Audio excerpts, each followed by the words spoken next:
Hello बच्चों, welcome back to topper series. तो बेटा आज मैं आप लोगों के साथ में 2 नंबर का शॉर्ट क्वेश्चन जो एक्सप्लेनेशन बेस्ड होता है वो लेकर के आई हूँ। क्या है बेटा, देखो बहुत ध्यान से पढ़ना है। ऐसे छोटे छोटे क्वेश्चंस बनते हैं जिनको हम रिएक्शंस को ज़्यादातर याद कर लेते हैं, बट जो एक्सप्लेनेशन वाले क्वेश्चंस होते हैं उनको हम एनसीईआरटी से छोड़ देते हैं। एक एनसीईआरटी के लाइन का ही बना हुआ क्वेश्चन है। ड्यूरिंग ब्रोमिनेशन ऑफ एनिलीन, या आप ब्रोमोबेंजीन को देखोगे तो उसमें ना आपको लुईस एसिड की रिक्वायरमेंट पड़ेगी, जैसे FeBr3, but not in phenol case. ऐसा क्यों होता है? जैसे आपने माना कि मेरे को ब्रोमोबेंजीन का ब्रोमिनेशन कराना है, तो बेटा ऐसे में आप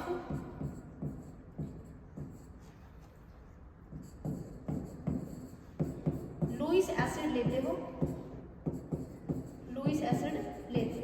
but in case of phenol के केस में हमेशा इस बात को आप लोग ध्यान रखना, जब भी आप फिनोल की रिएक्शन कराते हो और उसकी तुम्हें डिमांड होती है कि हमें उसका ब्रोमिनेशन कराना है, तो हम CS2 डालते हैं। जैसे ही उसमें CS2 डलता है तो तुम्हारा जो प्रोडक्ट बनता है, एक तो ये बनता है, दूसरा बनता है बेटा ये ऑर्थो और पैरा पर Br लग जाता है।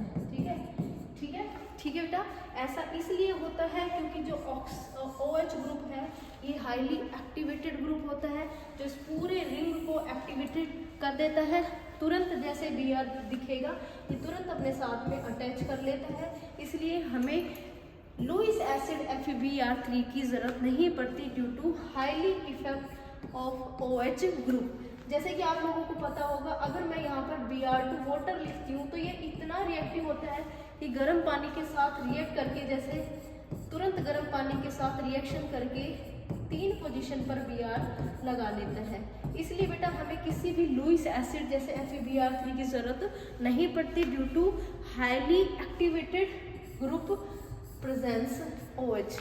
ठीक है, हाईली एक्टिवेटेड ग्रुप प्रेजेंट है हमारे पास OH, इसलिए। Thank you so much.